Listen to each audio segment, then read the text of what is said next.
Hello, everyone. Welcome again to another episode of the Empowered Choices podcast, right from the Yankasa podcast studio. My name is Yaya, and I have here with me a beautiful lady and a gentleman. Please introduce yourself, ladies first. Thank you. I am in the person of Sarah Sam Anka, also known as Ajwa Sam. I'm currently a level 400 student of the University of Ghana. I'm studying psychology and English combined major, and I'm very thrilled to be here to join this discussion and make more impact and more stories concerning this. Thank you. Yes, so my name is Asamoah Alaneje, but I'm popularly known as Triple A Factor. Yes, I happen to also be a student in the University of Ghana, like Sarah, That's nice. who happens to be aspiring for the political position of University of Ghana SLC President 2025.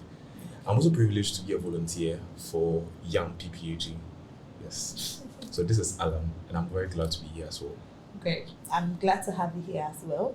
And today we are talking about advocacy, advocating for inclusive gender equality policies.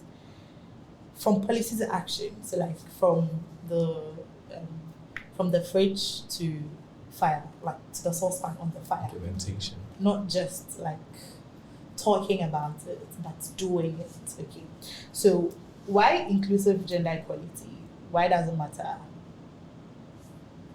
Why do you have to give everybody the opportunity? Thank you. I think we all matter because no one is an island and we are made of diverse people. So everyone matters, every voice matters, every need matters. So there is a need to make sure that in terms of planning, in terms of policy making, in terms of development, we contribute everyone in their needs so that we make sure that everyone's needs is met. If not, there will be that kind of discrimination as though those people are not part of the society, but they are. Great. Alan, what do you think? Well, gender equality. Well, I'm more of gender equity, but let's stick to the topic, gender equality. Okay.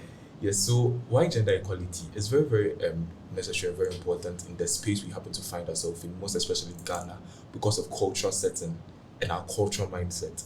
So that's one of the reasons why we advocate more for gender equality, where every gender having to have the same platform or the same pedestal with which they exercise their right. Yes. Okay. So, well said. What are some of the policies that have been put in place to effect gender equality?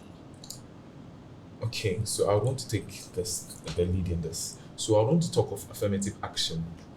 Yes, so you realize how affirmative action is very diverse and very, very, very broad. But apparently, majority of the third cycle institution, which is university, happen to embrace this affirmative action very vigorously. Why? For example, let's say you are going into the university. The cutoff for boys is going to be 8, and that for girls is going to be 9 or 10. That's gender equality. Why? Because you realize that just a few females enter into the educational space because of a lot of restrictions. Okay. So you realize how this affirmative action is not just aggregate or cut off, it's broad. But I'm just limiting it to this section. Okay. Yeah, so this is just one example of this gender policies which have been implemented. Sarah, what do you think? Yeah, I think I would want to chip in with this practical example as a student at the University of Ghana. I think the school has a policy that gives females the chance. I mean, a lot of females would. There's a kind of difference between the aggregates for admitting males as compared to the females, and that is just to promote the female number in education, especially in the tertiary cycle institution. I think that's a positive one. The University of Ghana is championing, and kudos to them. Okay. So, what are some of the based on what you've said, I'd want to know if like it's really effecting change. Like the example with the female, the universities in Ghana give a lower cut-off point, probably a -1 or 2, to females. Do you think it has brought an increase in the number of females attending the universities? It really has. It really has. It's reflecting in every school, every department. Even those courses we assumed it was just for the males, you can see the female up there challenging with the males and then making the most out of whatever opportunity they've been given. In terms of when you look at the graduating ratio, Yeah. female to male, you can see that Yeah. lots of females are having their first degrees and some going on to the masters, and even same as the free SHS policy. We realize that a lot of girls have been enrolled in the senior high school as compared to the former days where they were to pay fees. It was just a very few people who could afford. But I also want to add to buttress on her point on the effect of the policy. You realize even currently, we are in UG, so majority of our That's okay. analysis will be coming from UG. Currently, the congregation that we have, University of Ghana is graduating some students. Majority of the valedictorians are females as compared to males. Yeah. Wow. And you realize it's one of the major impacts of this positive impact of this affirmative action at this Okay. point, because you realize that females have a lot of potential in them, but they are normally stifled or they are brought down. Okay. Yeah. So I realized you are talking about females. Do you think it's unfair on the part of the males to have a number 9 cutoff point and a female should have a 10 or 11 cutoff point? Or you think it's okay? Well, I've been a victim of it. Tell And us about it's painful. It hurts. Sorry. It hurts. So to be very sincere. Okay. But it is what it is, and the reason behind it makes sense. So So you agree? I'm good. Great. But I just wish the university would listen to us at least something. They should consider, because I wanted to do business administration, which is, I think during my time the cutoff was 8. Oh, okay. Yes, but I had 9. Wow. So I wanted to do business administration. So I was given my second choice, which is economics, maths, and statistics.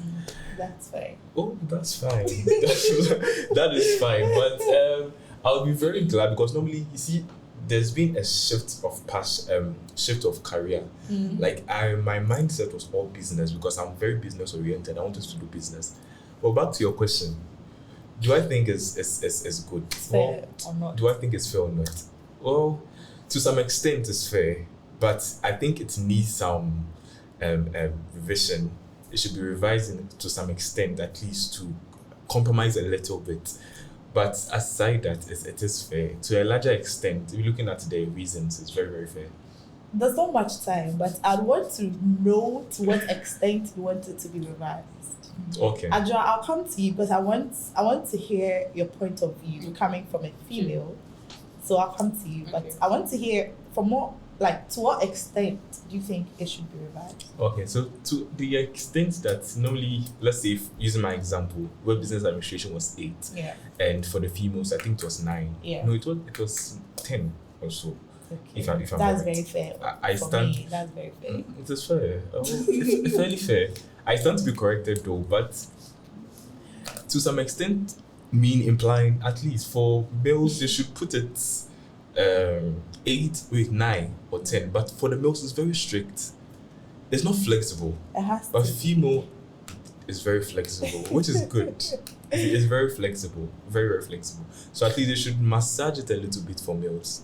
At least 8, 9. Okay. Then females 8, 9, 10. You get it. Okay. Yes, and Makes- majority of the time too, they should also consider the backgrounds of schools. Let's see, it's not everyone who is privileged to come from an A-class school. So some of us come from I'm from an A-class school, but some of us come from C. Maybe we are from C. Then you realize that they also had 9, Yeah. or they happen to have 9, and they actually put in their all. Yeah. You get it, but that's not considered for the male side. I understand. You So get it. we are saying for the males it should be like 8 and 9. 9. Then females Females, 8, 8, 9 and 10. Okay. To make it more flexible. That's understandable. Yes, but yeah, more back for time. We'll just stick to this. Thank you, Alan. Most welcome. Okay, I think I will come from the root and genesis of all this. So when we take the practical scenario where, let's say, an applicant to the university, coming from the senior high school, with a female in focus. So when you take this female, I mean, there's a lot of restrictions and lots of, I mean, so many ups and downs about the female education as compared to the male. So I mean, when you take it from the background, the family where the female is coming from, there might be challenges, or even the notion she probably battled her way through the conception of, I mean, you're a female. After SHS, you need to come, I mean, marry, find a man to marry, give birth, and then start taking care of your children and your family. Yeah. You see, so if this lady, one way or the other, is able to fight this and then pave a way through to buy an application form to the university, I think yes, that consideration is worth it.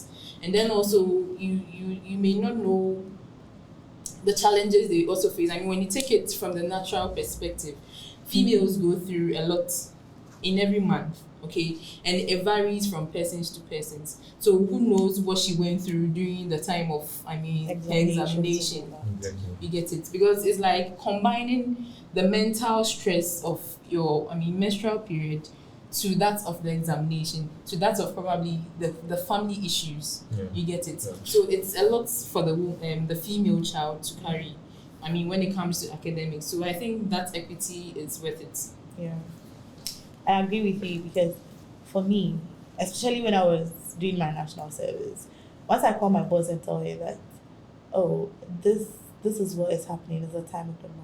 If I call her on a Monday, she'll tell, see you on Thursday. Because she understands. Oh my God. Because some have really... She understands. I call you on Monday, tell you that, oh, it's the time of the month. See you on Thursday, or see you next week. And it's nice. I mean, you would want to say it's not fair, but it's it is. I when I come to work, I can't concentrate. I can't do anything. All the sense of me can. Exactly. Let me have it. Let me rest at home. Point taken. Exactly. Point taken. Thank you. Most welcome. So, our next question. Since we are talking about policy, I mean, implementing these policies would come down to some of us. But what mechanisms exist to hold policymakers accountable for their commitments to gender equality? So, like you, if say you in your policies as the SRC aspiring, what if you bring up policies that are going to talk about gender equality? What mechanisms are put in place to hold you accountable if you don't do them? Okay, mechanisms put in place to hold you accountable. So, should I say fortunately or unfortunately, but most fortunately, we happen to be in a society where accountability is very low. Why? Because people disregard this thing. So we normally just manifesto. Then the manifesto, what the manifesto is, there is no work done. So how we are going to be held accountable? Well, it's going to be very difficult to be held accountable. But one thing I can say is based on conscience. Okay. Based on conscience or the place I'm coming from. You know, I stated earlier that I happen to be privileged to be part of YAM. Yeah. And YAM is so focused on this gender equality, gender equity, SRHR, sexual reproductive health, right, and all this. So I'm from the background of gender equality. So I'm going to try my possible best to incorporate a lot of stuff using the woman commissioner in the SRC. We are going to empower them to, and also partner with PPAG a lot for a lot of programs to try and promote gender equality, not just gender equality as I stated in the beginning, but gender equity. Yeah. Yes, because sometimes we can all give both people the same opportunity, but let's say I'm tall, you are short. When you are given the same opportunity, I might see some stuff, but I might not see some stuff. So we have to at least put in some table or two. So we are both on the same pedestal. So that's gender equity. So we are going to do our possible best during our tenure to also promote gender equity and not just equality. Okay, thank you so much, Alan. So, Adjoa, I know you have stood for General Secretary before. Can't tell about For SRC. Yes. Oh my God. That was it the Vice President? The Vice President, exactly. So, I know this is not a very pleasant topic for you, but I mean, before you want to stand for the vice president, you had thought of some things you wanted to do. Exactly. So tell us some of the things. Did you have any policies in place that factored in gender equality or gender equity? Yes, a lot. So, I mean, since we have a higher number of females at the University of Ghana, I think we had some policies that was to cater for their well-being. So, in terms of health, in terms of academics, in terms of business, I mean, there are lots of business going on there that female are engaged in, and that's a positive thing to promote because, I mean, if she goes against all odds and then decides to venture into a business to generate an income instead of the other ways, I think that's plausible and is worth, investing into it. So I think that was my main focus with the business side of it, where female students who were, into businesses would have been given some opportunities, some network, some platform to be able to advertise their products and all of that. Yeah. That's very good. I understand because a female in school having to go through all these monthly deductions and still having the business on the side, that's a lot. Yes. Oh, I mean, their monthly deductions, that's a nice way to put it because if out of how many days in school I'm still going to take about 4 or 5 days out because I can't do anything or because I can't focus on anything, that gives you an advantage over me. Yes, as well. Yeah. So last question before we go. How can we ensure that policies and programs are sustainable and resilient in the face of changing political and economic contexts? I'll start with you again. So say you are elected. Okay. And you implement all these policies you're talking about. What happens to the next person coming? Are you going to ease them into these policies? Are you going to leave them as it is for them to just, whether to go ahead or not? Or you are going to put them on board? Oh, this is a good thing to do, so do this. Okay, so one thing I can say or I can tell is normally with regards to how we are going to implement it or translate it to the next administration, so there's continuity. Okay. You realize that for there to be continuity, there has to be impact. Okay. And normally when the reach of impact is that large, you realize that the next administration are forced to move on with it. I want to cite an example. Currently, we are in the Guru Jailit administration, and before that, there was Chikata Zanyo administration. I'm very sorry for mentioning names. That's fine.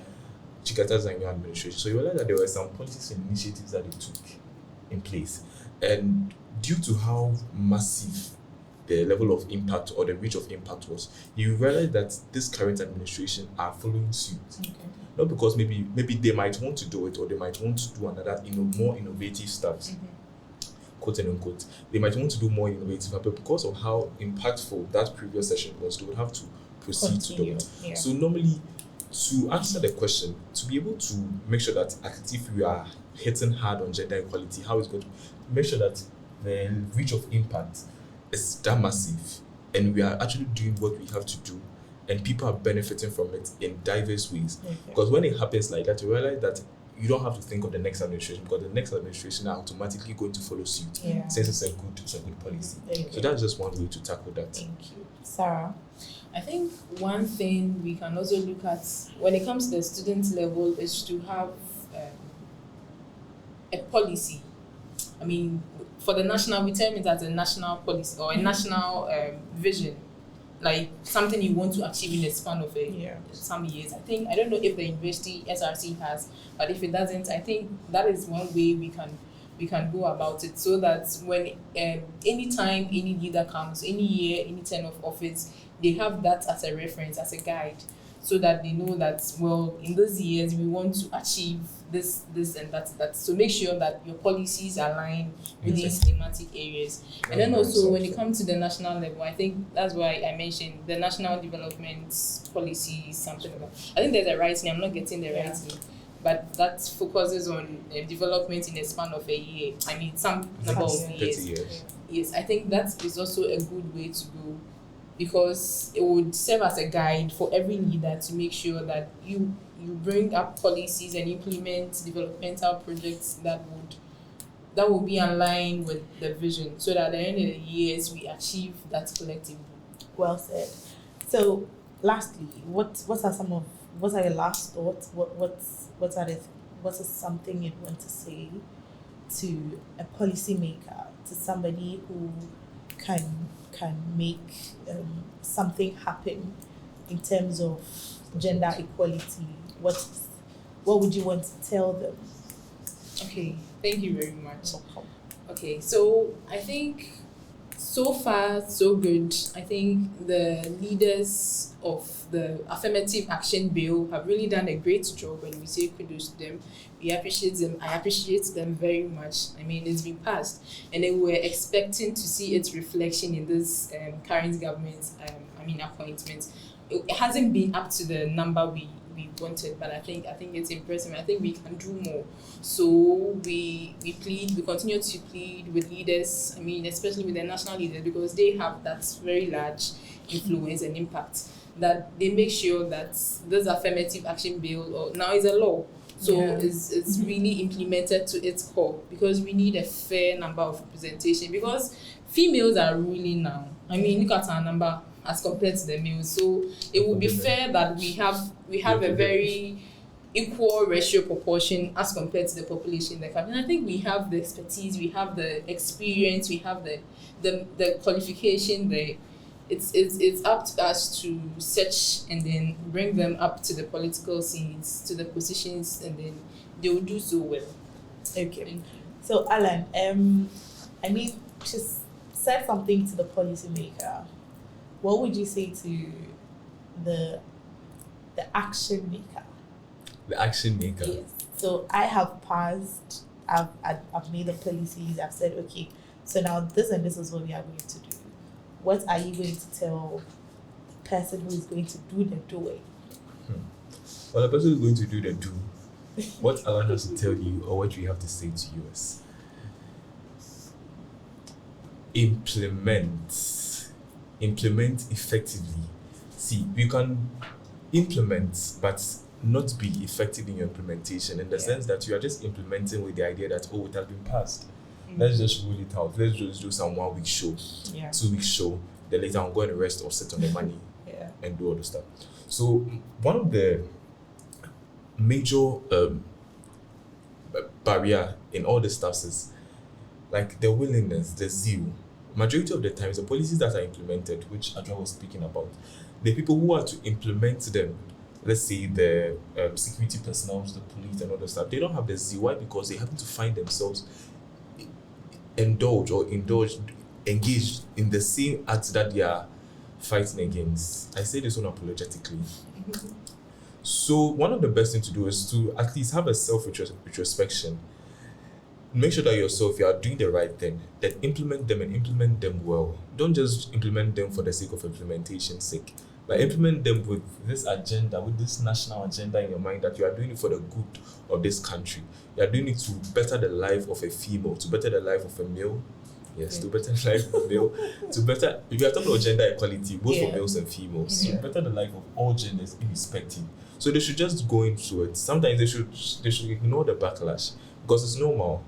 It's expected from human beings. It's expected from Ghanaians. Ghanaians, we are so into this backlash. Myself, I backlash. I'm sure we all backlash. Yes. So it's like a prerequisite. It's something that is part of us. Even though we are all striving to be better, it's part of us. So normally, when you are implementing stuff, implement them with this confidence, with this zeal, and you are good to go. Okay. So I know you've said your last words, but when you were talking, something came to mind. Okay. Do you think there's a gap between the policymaker and the implementer? The one saying it and the one doing it. Yes. There's not a relationship. There's not a connection that, okay, I've said this, you have to do this. So the policymaker is looking to the implementer that, okay, so make sure you are doing your work well. Are you doing it the right way? Or you think the policymaker just says it and then leaves it as it is? And what can be done with that gap? What can be done to bridge that gap so that everything is like done well, 100%. Okay, so first things first, let me just answer the question. Myself, I strongly believe there's a huge gap between the implementer and the policymaker. So there's this a popular African adage that says, experience is the best teacher. Okay. Normally, those who are going through the very issue which has been drafted, or the very issue which is being drafted, there's no experience by those drafting the issues. Okay. And I say this with no disrespect, but normally those who are drafting the issues come from backgrounds where they have not gone through any of the issues which they are into. So they are drafting them from notions and ideas, presumptions and assumptions. Okay. You get, so the gap between the implementer and the policymaker is very wide. Okay. So you realize that implementation becomes an issue. Why? Because how they want the issue to be implemented or to be addressed, when the implementers address the issue in that particular way, it tends to create issues and more issues Okay. for it. Why? Because there's a huge gap. Okay. You get it? So I think, so one of the ways to solve them is, majority of the times, before policies are drafted or they are done in parliament or wherever, as they should, the people themselves drafting it, they shouldn't send spies or send ground people to come and draft. They should come themselves, at least have a one-to-one interaction. It shouldn't be public, because I know they are public figures and stuff, so security's sake, but they should just try and have some one-on-one interaction with other people to try and know the issue at hand, experience it firsthand in their own. Thank you, Ajua. Yes, I agree with everything that Alan said. I think there's a wide gap, as he said, and then it's because the policymakers are. And then one thing is also, I think one solution we can give to that is to involve these people into the discussion, into the periods where we are making these policies, because they are the ones experiencing these challenges. You get it? The female, the disabled person out there, that we are trying to make their lives better, needs to be on the panel, needs to be in the discussion. Their voices need to be heard. Yeah. So that we get a very fair, I mean, it will be very fair to use them as a representative for the minority group we are exactly. So I think that's one way we can go about it. You want to say I want to say one something? last thing. Okay. I want to cite an example of what she was saying, like the community manifesto that was held by TV3. You realize how the total community, like the whole populace of Ghana, able to shared their views. They spoke on issues at hand, pertinent issues, not just issues that are hanging among the elite and high class. Thank you so much. You're most welcome. So thank you for joining us for today's episode as well. Don't forget to follow us on our social media pages, Yenkasa_GH, and also on our YouTube channel, PPAG Ghana. And see you next time. Bye. Stand by me. Stand by me. That's right. PPAG stands for Sexual Health Equality Law, y'all.